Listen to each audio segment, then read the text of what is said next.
sono alzato, oh bella ciao, bella ciao, bella ciao. Sejam bem-vindos ao programa do Círculo Cultural Ítalo-Brasileiro. O nosso convidado de hoje é o professor Valdir Roque Maffei, professor de italiano do Círculo Cultural Ítalo-Brasileiro e uma pessoa que tem se destacado muito na preservação, na pesquisa, na manutenção da memória da nossa cultura italiana aqui na cidade de Farroupilha. Seja bem-vindo, Valdir. Por favor, fique à vontade, te apresenta. Quem é o Valdir, o que ele faz? Muito obrigado, Mara, por essa oportunidade via Círculo Cultural, que estou há mais de 20 anos trabalhando lá de uma forma ou outra, e a TV Cidade, que oportuniza a fazer esses bate-papos com relação à cultura italiana, às nossas vivências, nossas raízes, nossas origens, né? Porque tem que deixar muita coisa registrada, porque se não deixar registrado, é que nem a história. Se não tem história, não vai ter nem memória. Então tem que deixar registrado, ou foto, ou alguma coisa. E hoje em dia, com toda essa possibilidade de ter redes de informação que estão aí à disposição, mas tem que trabalhar ela para fazer que seja uma coisa verdadeira. Então, Valdir, conta um pouquinho para nós quem é o Valdir, quais as origens dele? O Valdir, eu trabalho há mais de 30 anos como professor da rede pública. Felizmente entrei, como diz assim, por concurso público também, que hoje em dia é praticamente quase exigência.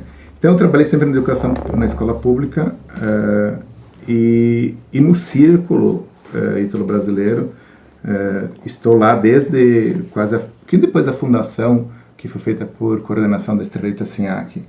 Então, já naquela época, eu entrei, vamos dizer assim, também para estudar, porque os primeiros professores que eu tive aqui, de italiano, justamente foram o Franco Imbriante, saudoso, e a esposa dele, a Beatriz Carleto, aí de Garibaldi. E depois que eu fiz que a gente estudava muito no Colégio Nacional de Lourdes, de uma forma bem informal, com um livro muito antigo, que era o primeiro que era em italiano, e que ficou muito tempo sendo usado. Aí depois, com o passar dos tempos, daí eu continuei com a professora Sofia Broilo, que é daqui também, ficou na Itália há muito tempo. E a partir daí, depois, via a Associação Italiana do Rio Grande do Sul, me oportunizaram para fazer um estudo na Itália, daí na Universidade per Stranieri de Perugia. E daí eu fui para lá com com um monte de outras pessoas aqui do Rio Grande do Sul. Então daqui de Farroupilha estava eu, mas tinha outros colegas aqui de Bento, Garibaldi, de Santa Maria, de Passo Fundo. Era um grupo grande. Formou um grupo muito grande depois até de rede, de troca de informações, quando existia ainda a CIRS, né? A CIRS. Depois que a CIRS sucumbiu, como diríamos assim, mas o Círculo sempre teve reconhecimento do consulado italiano, né? Então, eu, muito tempo também estava na diretoria de épocas anteriores e a gente ia representar lá em Porto Alegre como o Círculo como uma das associações fundadoras da CIRS. Então, mas tem reconhecimento, está ali agora na sua direção, né? E Valdir, a tua família, tu é de origem italiana, Maffei é italiano. Como aqui a gente sempre aprendeu a dizer Maffei, mas se a gente pula um pouquinho e vai para Garibaldi, que é aí que é o berço, daí é Maffei. Maffei, Maffei. Correto. É Maffei como tortei, como diria assim. Maffei. E então, se a gente analisar toda a origem por parte do meu pai, então, tanto meu avô como minha avó, as duas origens são do Trentino Alto Adige. Hoje, naquela época, era o Império Austro-Húngaro. Então, quando eles vieram para cá, praticamente eles entraram como título de tiroleses ou austríacos, mas nunca tiveram reconhecimento da Áustria, por causa que eles nasceram naquele lugar. Mas é o norte da Itália, hoje corresponde a Trentino, e mais ao norte com Bolzano, que daí é uma região autônoma praticamente. Belíssima. E ali, por parte da minha mãe, no caso Maffei Bagatini, por parte do meu pai, e por parte da minha mãe, daí também, no caso, Maffei de Garibaldi, ali no interior de Garibaldi. E por parte da minha mãe, Chiamente e Badan, que também, mas aí também na mesma colônia, mas lá mais para Carlos Barbosa hoje, Barão, essa região ali, que da família da minha mãe. Sim. E como foi crescer numa família de origem italiana? Quais a cultura que brotou, que veio ali, que tu conheceu? Aí também, antes, vamos dizer, pensando na questão da pesquisa, da genealogia, digamos assim, há uns 40 anos que eu pesquiso praticamente a questão das origens, até quando foi, naquela ocasião que fui para a Universidade de Perugia, e a gente ficou lá um tempão, e então eu escrevia para muitos municípios lá, para saber, afinal, eu não sabia onde que realmente tinham nascido. Então, de tantas cartas que eu escrevi lá dentro, na Itália, eu realmente, uma delas me deu retorno, enquanto ainda estava na universidade. E aí, um padre respondeu e ele disse que era para visitar a paróquia, aonde teria vindo o meu bisavô, quer dizer, mais atrás, o trisavô, como que diz tataravô, mas ele saiu de lá com ele e a esposa dele, com 6 filhos, que hoje é a cidade de Isera, do lado de Rovereto, um pouquinho ao sul de Trento. Sim. Então, mas naquela época, digamos assim, eu fui lá várias vezes naquela região, mas não tem mais nada de raízes naquela localidade. Tem uma feira lá espalhada por vários lugares, mas não tem ponte, como eu disse assim. Até tinha um senhor lá que eu conheci também, que fica na mesma cidade, que é um Petroli, que agora já faleceu. Ele me ajudou a pesquisar muita coisa lá. Então ele conseguiu fazer voltar até 1780, 790 de Maffei. Depois ele faleceu. Então, que tem lá nos registros, né? Então, daí, puxando lá atrás, a gente pensar, tipo, vamos pegar que nem a história da Bíblia. O Romédio gerou Domênico, que gerou Leopoldo, e esse é que veio para o Brasil. O Leopoldo, Maffei e a Raqueliana Rossi, que daí é uma cidadezinha do lado, com mais 6 filhos, e depois vieram e foram ali para a colônia Condé, exatamente nos lotes da linha Figueira de Melo.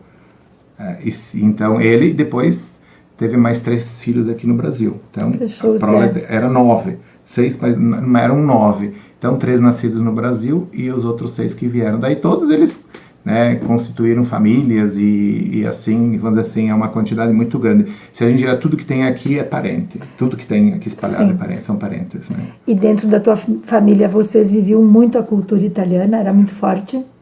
Com certeza. Ainda puxando ali, daí então gerou todos, e o meu avô, né? O meu avô, ele também de São Roque de Figueira de Melo, casou. Ele e um irmão dele se casaram lá em 1912 e vieram para hoje Farroupilha, na verdade lá onde que eu nasci, Mundo Novo. Mundo Novo, então assim, pertence à paróquia de Carlos Barbosa, mas é Farroupilha. Hoje, naquela época era Montenegro, colônia de Montenegro, região de Montenegro. E então eles vieram ali, não sei se eles compraram, ganharam, não sei, ali, e conseguiram comprar vários hectares de terra. E os dois se fixaram um perto do outro, que até só fui sabendo depois, porque depois daí esse irmão do meu avô faleceu muito novo, só que a minha tia-avó continuou cuidando dos filhos. Ele faleceu com 20 e poucos anos só, e deixou 4 filhos, e a minha tia nunca mais casou, e faleceu com 85 anos. Criou todos. E meu avô a gente morava como assim, naquela época tinha as taipas, né? Os muros de pedra, então a gente vivia pulando para cá e para lá. Então parentes, digamos assim, era o meu avô e o tio-avô, que eram irmãos, e ali, imagine, misturou ali, em questão de pouco tempo, tinha 30, 40 crianças para cá e para lá, e cresce, e claro, depois eles vão se casando e vão embora. Então, e a outra questão, que eu também não entendi também por que eu não aprendi alemão, porque justamente ali são alemães, os Weber, Metzenberger, que então toda aquela região ali, e eu me lembro que a gente ia mais quase nos Kerbs, porque também era perto de casa, do meu pai, do meu avô lá afinal, mas era pequenininho, mas a gente ia lá comer, de segunda a segunda praticamente, e eu não aprendi a falar nada de alemão. E a própria região que vieram os teus antepassados, né? Bolzano é uma cidade que se fala alemão Sim, e italiano. mas naquela época praticamente eles vinham só com raiz de italiano, né? Porque a questão de ter o domínio austro-húngaro é uma questão política que foi, mas a raiz deles do Trento para baixo basicamente era italiano mesmo, italiano. E então hoje sim a província de Bolzano ela é bilíngue. Sim, né? sim. O teu filho estudou lá também, deve saber muito bem também. E então, mas no caso eles não trouxeram nada de alemão. Só que meu avô, eles foram morar no meio dos alemães Eles ali eram no Novo. italianos. Isso, então, e aí tinha a comunidade evangélica, que é do Blaut, que realmente atendia essa parte de baixo dos alemães, e depois tem muitos alemães que viraram católicos também. Então tinha católico alemão protestante e católico ali tudo misturado e nunca deu problema de atrito com religião. E vivendo muito bem, obrigado a todos. Ou era filó, ou era Kerbeck para cá e para lá, tudo vivia a festa. Não lembro de ter confusão lá. E então, talvez eu não aprendi a falar alemão porque em casa sempre falava um dialeto. Falavam dialeto italiano. Isso, que depois que foram denominados como italiano, mas naquela época eram aquelas palavras que se aprenderam. Mas não era o dialeto vêneto. Era uma mistura porque realmente, mesmo que eles vieram do Trentino, ou no Trento naquela época, a maior parte ali era do Vêneto, então misturou tudo e deu prevalência ao Vêneto. Que era o maior número, né? O maior número deu prevalência ao Vêneto. Então foram misturando o vocabulário. E no fim virou essa salada de fruta, como diria assim, que hoje deu o nome de italiano. Valdir. Bom, então a gente pode deduzir, né, que na tua família sempre foi tudo italiano. A cultura, a cantoria, a alimentação, todo o combo, né, que os italianos trazem, tu vivenciou. E eu sei também, Valdir, que tu és um pesquisador, né? Pesquisador, um estudioso da cultura. Tu ajudou também a montar o nosso museu da Casa de Pedra aqui. Conta um pouquinho para nós dessa experiência. Na questão do Museu Casa de Pedra, vamos dizer assim, logo que eu entrei no município de Farroupilha, que foi na administração do Wilson Signac e da Estrelita,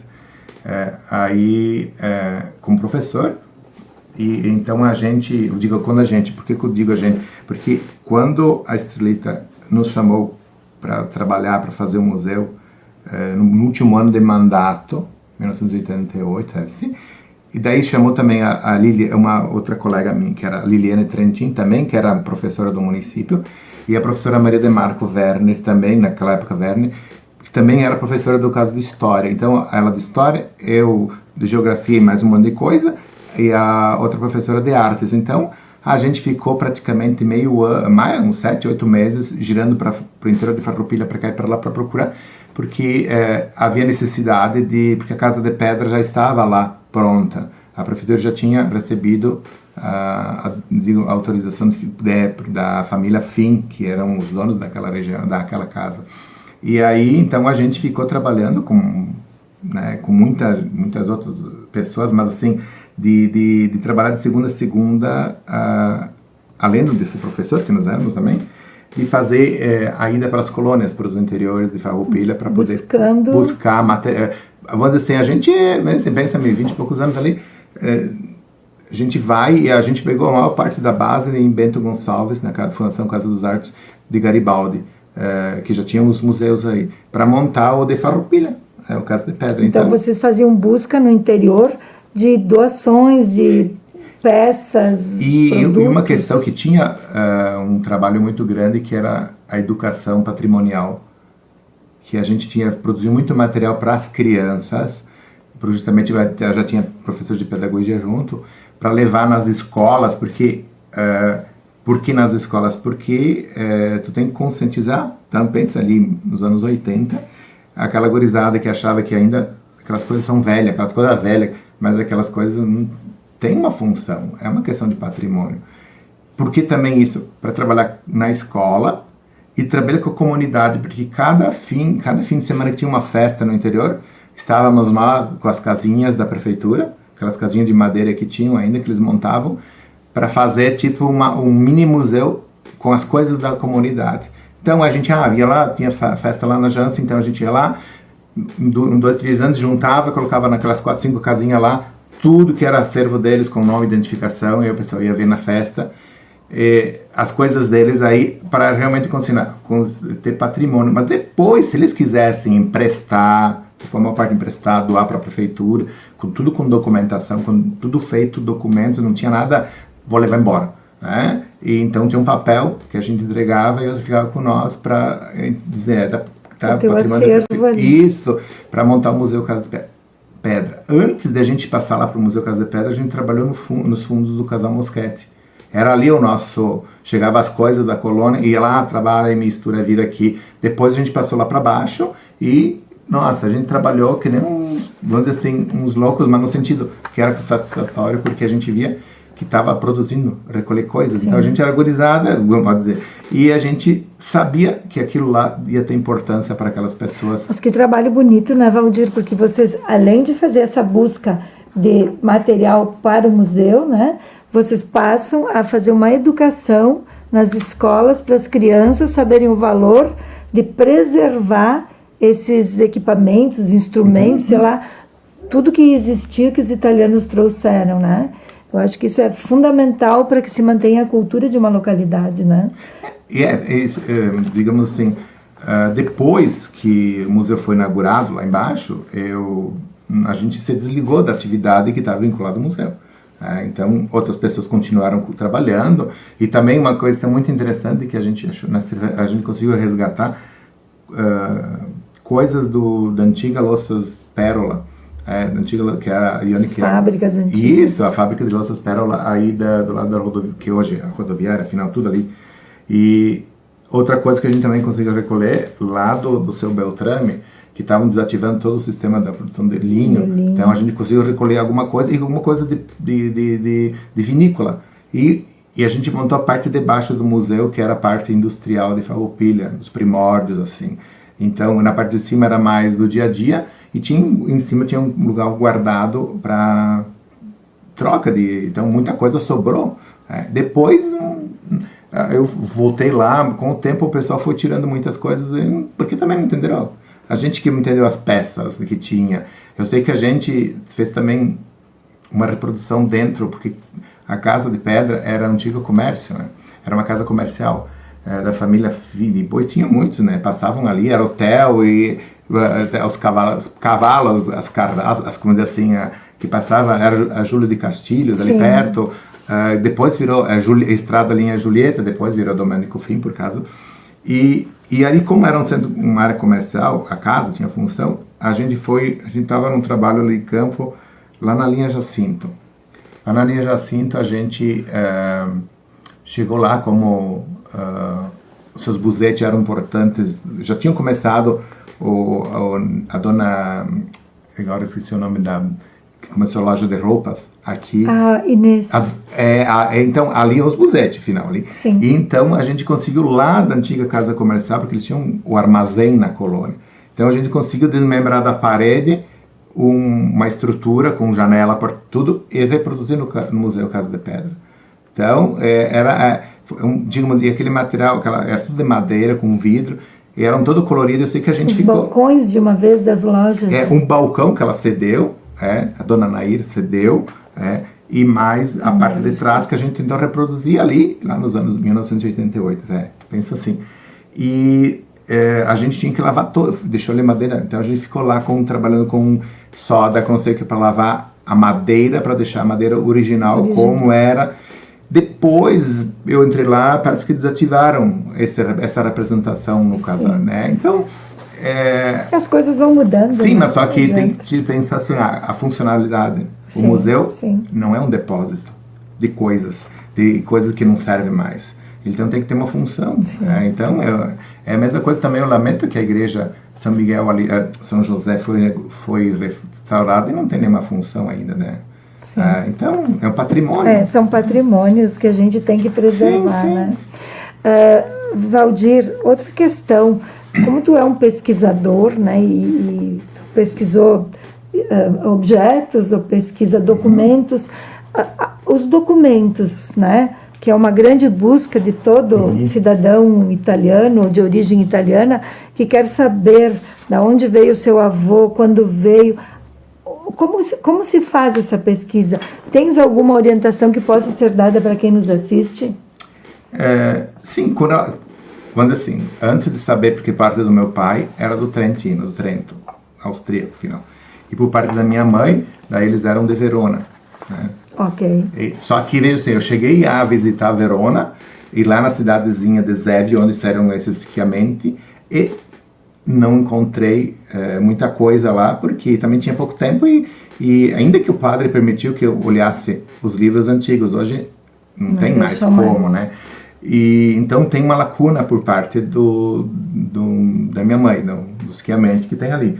Mas eu consegui descobrir depois, né, através do site dos Mormons, antes do caso dos Trentino, como a província autônoma do Trento, dentro da região Trentino-Alto Adige, tem uma, como assim, é uma região com certa autonomia do governo central, junto com as ilhas, junto com Friuli e junto com o Vale da Aosta. Então eles recebem um valor a mais para poder, por causa que tem para preservar uma cultura a mais, que não é só a língua italiana ou o italiano.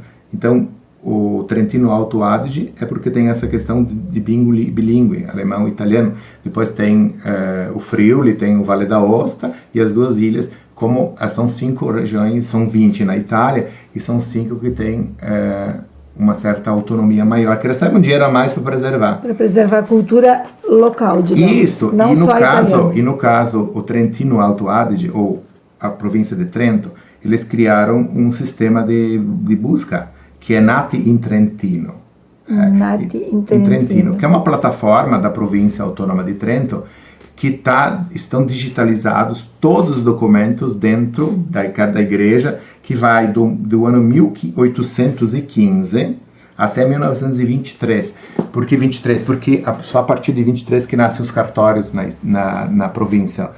No Vêneto já era 1871, já tinham nascido os cartórios. Então, só para deixar bem claro, para quem nasceu nessa região do Alto Adige, ali do Trento, é Nati in Trentino, isso? Sim, a plataforma para buscar seus Nati documentos. Só que a gente tem que pensar assim, hoje em dia, como a lei já, para esse pessoal, a lei ficou valendo 10 anos. Agora ninguém mais pode conseguir, se não seja neto, né? Sim, tá e os trentinos também já tiveram 10 anos para poder encaminhar, que daí eu consegui encaminhar naquela ocasião. Mas, Valdir, e depois caducou a lei, porque eles fizeram uma lei especial, porque nem a Áustria não reconhecia, e muito menos a Itália. Então, quem conseguiu. Depois não consegui mais essa cidadania. Tu fala da cidadania, mas eu acho que essa busca de documentos não é só para isso. Não só para isso. A gente quer saber de onde veio, a origem, a família. Então, como tem esse banco de dados dentro da província, então eu consegui catalogar todos os que vieram de lá, e tem umas plataformas que eles te dão toda a informação, então tu consegue pegar todas as certidões, no caso, virtuais. Tu catalogou todos os teus parentes, ou todos os mortos? Não, só os meus parentes. São meus parentes, né? Aqueles 6 que vieram, mas eu voltei atrás até o meu qual que é? O Leopoldo Tartaravô. E ele nasceu em 1830. Casou em 1862 lá na Itália com essa Tu conseguiu Raquel o histórico todo. Sim, e aí, a partir daí, tem todas, dizem, olha, porque tá tudo catalogado, porque que eu descobri numa das vezes que eu fui para lá, pelo pároco daquela região de Isera, e vamos dizer, Isera aqui embaixo, perto do rio Adige. Então, se vai mais para cima, tem um distrito chamado Patone, que são em cima já nos pré-Alpes. Então, já a mais de 1000 metros, estão lá em cima, mas como eles viviam lá em cima naqueles morros. E realmente, então ele viveu lá, esse Leopoldo, e teve os 6 filhos para cá e para lá.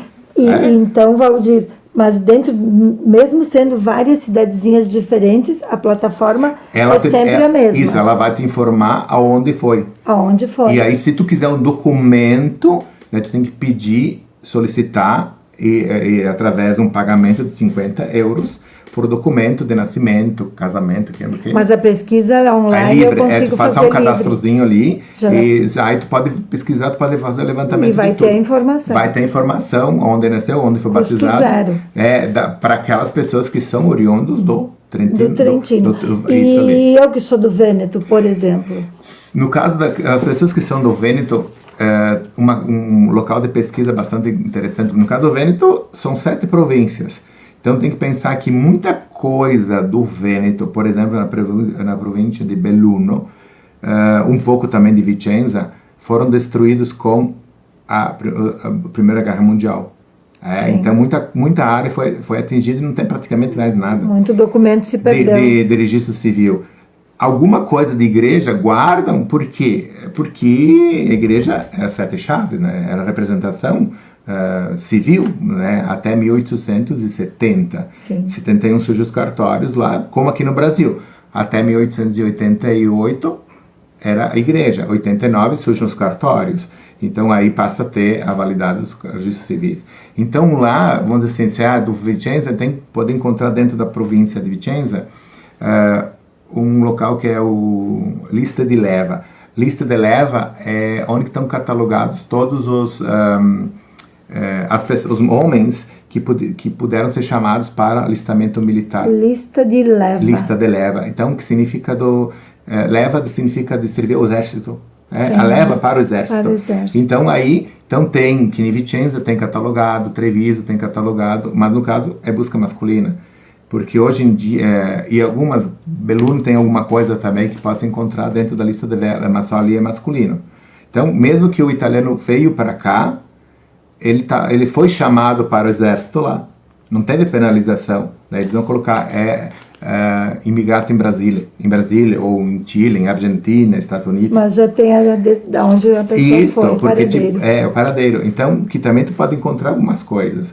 Então agora, e também tem outro local que pode se encontrar, é dentro da plataforma dos Mormons, né, dos Santos dos Últimos Dias, né, de Jesus Cristo dos Últimos Dias. Então, ele é o maior banco genealógico do mundo, que é na verdade a Sociedade Genealógica de Utah. Utah, que é dos Estados Unidos, onde tem a sede dos Mormons, né? Então, que também tem um banco de dados, que é Family Search, que é procura família. Tu digita lá, e o que significa que é esse banco? Só para as pessoas ouvirem, é Family Search. Ou você colocar sua family, vai aparecer uma arvorezinha do lado verde, e aí o que tem lá dentro? O que eles fizeram? É um projeto que eles fizeram nos anos 80, 90, 2000, eles fizeram um levantamento de microfilme de todos os cartórios, cartórios civis, e também muitos de paróquias. Então eles fizeram um microfilme de todos os livros e colocaram online lá disponível. Então quer digitar lá Giovanni Pietro, não sei, tu vai encontrar. Isso de todos os que saíram da Itália. Pode ser do mundo todo. Do mundo todo. É um banco do mundo, pode ser português, pode ser, né? É que eu me dediquei à busca, então você vai, o que vai encontrar ali? Você digita lá, por exemplo assim, eu encontrei, vamos pegar pro lado da minha mãe, Michelangelo Chiametti, que foi aquele que veio. Uhum. Aí, então, tu procura lá, aí eu fui descobrir que esse Michelangelo veio com o pai dele e que faleceu aqui, ali agora onde que é Roca Salles. Mas como? Tu entra lá, ele vai te dar a certidão que tá guardada lá em Estrela, porque pertencia à Estrela naquela ocasião. Uhum.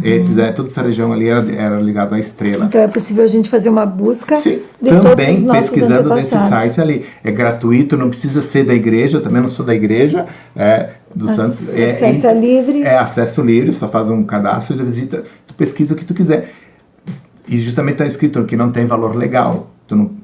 Mas tu sabe que ali tu pode buscar depois no cartório. No cartório. Claro que eles vão cobrar. Tu começa a descobrir o caminho que esse imigrante fez, por onde ele passou. Então, vamos dizer assim, o que eu descobri também da parte da minha mãe, que é uma geração depois do meu pai, então, digamos assim.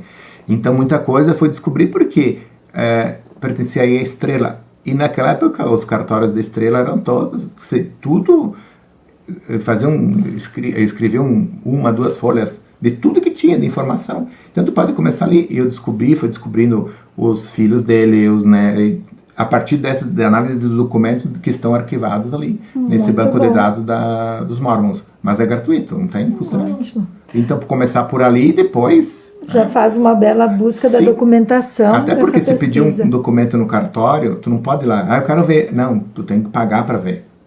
Então, ali tu pode ver, vamos dizer, como Te certificar, né? um pesquisador amador. Ele não tem validade do documento para fins, mas ele tem um valor histórico, porque é uma cópia, porque eles microfilmaram aquele documento que está lá, o arquivo, ou está em Bento, está Garibaldi, está em Roca Salles, está por tudo que possa imaginar. Mas isso é uma ajuda muito grande para todo mundo que está buscando suas origens. Para buscar as né? origens. Então, hoje em dia tem que buscar, por mais que, assim, ó, conseguir voltar, eu vou voltar até 1780, através de documentos que estão ali disponíveis.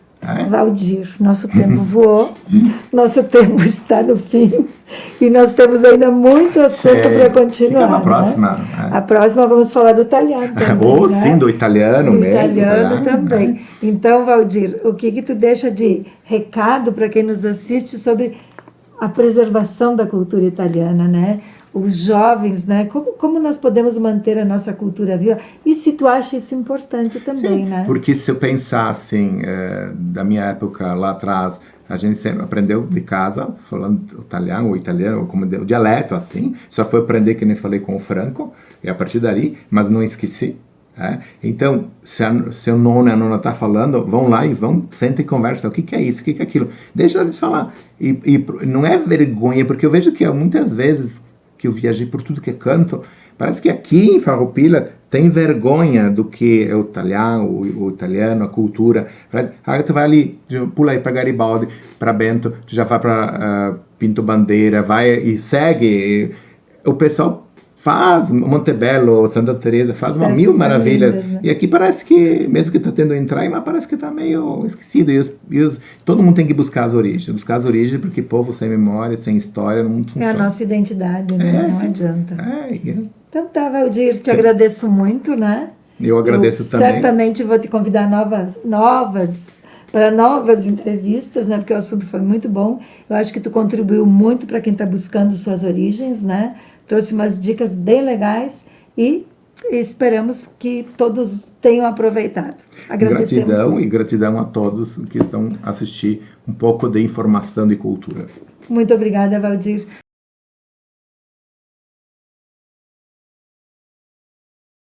E ho trovato l'invaso